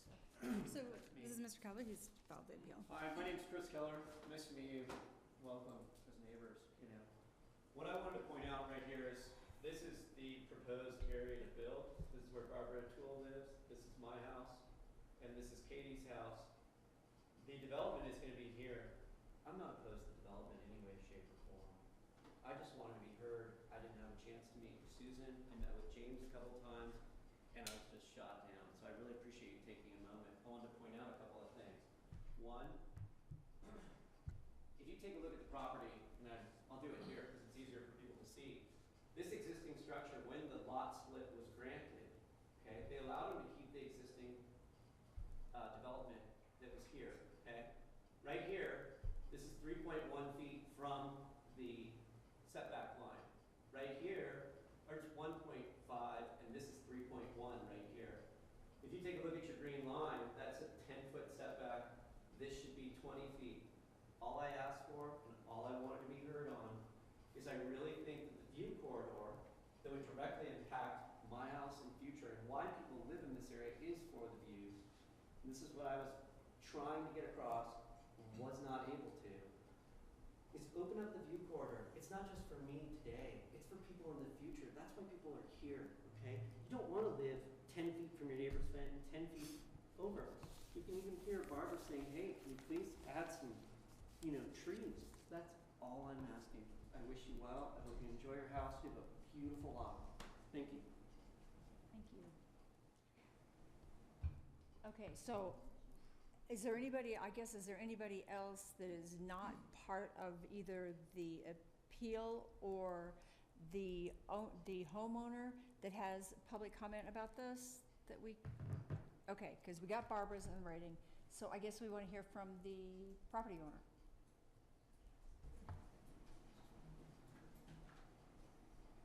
Maybe you could just introduce yourself, although you look familiar. Hi, I'm Lindsay Etter. This is my husband, Taku. We live at 224 Curtis Lane. Prior to purchasing the lot, we met with the town to understand what was within our right on the lot, looking towards the future and what we could do for a home there. One of the things we love about the lot is there's a big old growth cherry tree. This isn't the tree size, it's a lot bigger, that we specifically planned around and want to preserve. And we've been working with local arborists on pruning it and making it a healthy tree. They estimate it to be one of the oldest in the valley for that variety of cherry tree. So this is why we are locating our addition where it is to preserve that feature of our lot that we find to be very special. We didn't max out our elevation. It's lower than what we could be building. We've also worked with a few iterations of comments up until this point, which included additional trees added for screening in through here per request from neighbors. So we feel that we've also, to the east side, so to Barbara's side, we've relocated windows and removed a significant amount of window to work towards the comments we received to date. So we just feel that we've tried hard to work with our neighbors and create something that was less impactful, and we just enjoy our neighborhood and would like to be a good neighbor. At the same time, we also would like to look at adding on to our house and making it a house. It's currently 2 studios, so I don't know if there's any other things. Okay. Do you guys have any questions for us? Yeah, anybody have questions for her? No, Okay. thank you though. One thing I would like to hear is just a reminder or an explanation of the staff perspective on this, of why or how it was decided. Well, I think the main thing is that when we amended the code a number of years ago to allow the administrative review, it really wasn't like a special review where we have carte blanche to make determination. There's standards in here about what a property owner is required to do. And I guess from our perspective, James actually did the review, as Chris and Sarah have noted, but kind of back to what Lindsay kind of talked about in her presentation is that they did try to meet many of the requests that came, initially in the review. And I think we were at kind of the point where we felt that in order that the property met the standards that were set out in the code and that we needed to approve it and move forward. Sarah, do you want to add anything to that? No, I think that's a great explanation, looking at the new development and how it meets the code and is an important consideration. Okay, council, comments? Yeah, Jennifer. I recognize, living in the Hill District and on Sopris Drive, we are not governed by an HOA. And therefore, we are having somewhat of an HOA discussion here. And the duty of the town on this is to maintain the zoning. And if a building meets these zoning requirements and the neighbors have communication, there has been negotiation and iterations and adjustments made, that suits all of the requirements, and that's what it comes down to. Okay. Brian, did you have a thought? You took a closer look? Oh, at yeah, the- I just wanted to see exactly where it was located on the map, what was, I mean, I think it falls within the, just like Jen said. I have a second comment, that it is, so awareness of arbory is something that I rank as well. And it, not alone on this application, I have brought it up on other applications for development, is being considerate of our trees. And that is part of our town heritage, and it is something that I value and respect. And that is what is going to maintain property values when they are well maintained, and if it is done in a safe way, because it can also be, I just want to remind you that it can also be a fire hazard. I know that it's in your courtyard, but keeping in mind if the fire blew the other way and an ember were to go into a tree that was not irrigated properly, it looks like the outside of your structure, as currently planned, is fireproof, fireless materials of, I see a lot of metal.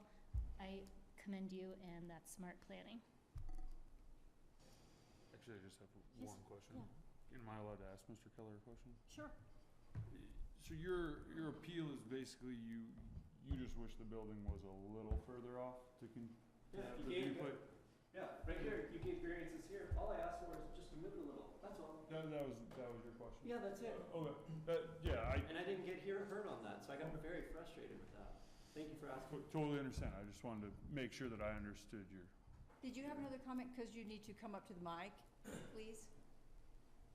Hi, my name is Jason LaPointe. I'm working with Lindsay and Taco on their home.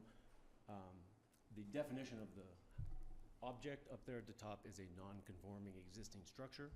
There was not any variance given to the previous owner or this owner of the property.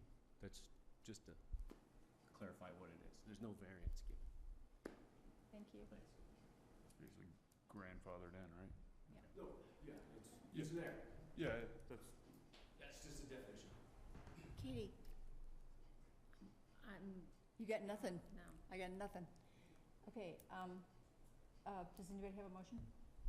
I have one final comment. That, Mr. Keller, I really appreciate you taking the time and coming to council and expressing what your concerns are, and that is to be recognized as well. So thank you for taking the time to be an involved citizen and involved with the town process. I recognize that it can be bureaucratic, and thank you for your patience and following through with the process. Jeff? This is a public hearing, so we'll just need to close the public hearing. Oh, okay. It's closed. Okay. Okay, I agree. I echo what Jen says, that, you know, sometimes you can never be heard. Like, most of the time in this country, you can. So thank you for coming in. It was a lot of trouble on your part, and it looks like you're still friends with your neighbors, so that's great. The public hearing has been closed, sorry. And we did read your comments into the record, so. So did we get a motion on this deal? Mayor, I move that the town council deny the appeal request submitted by Chris Keller and affirm the town planner slope review determination for an addition of the single-family residence at 224 Curtis Lane. Is there a second? Yeah, I'll second it. I'm sorry. Further discussion? All in favor? Aye. Aye. Opposed? There's none. So, thank you for coming in. Thank everybody for coming in. It was a long wait this evening. I apologize. You normally would have been faster, sooner. Thanks. Okay, our last item is an appointment, approve appointment of the finance director. I guess that's really it. Is there anything to say? I mean, I think we got information ourselves about the appointment, so I'm not sure there's a whole heck of a lot more to say. I can just say that this is from the town manager, that he's requesting that the town council approve his appointment of Christy Hemrick as finance director. And there's a motion. Mayor, I move that the town council approve the town manager's appointment of Christy Hamrick as finance director pending the final results of the background check. Second. Aye. Aye. Thank you. Okay, is there any other business at hand. Did they actually? Susan, did you have anything else? Yeah, Okay, thank you. we are adjourned. Thank you. I do this. Wow, you guys did.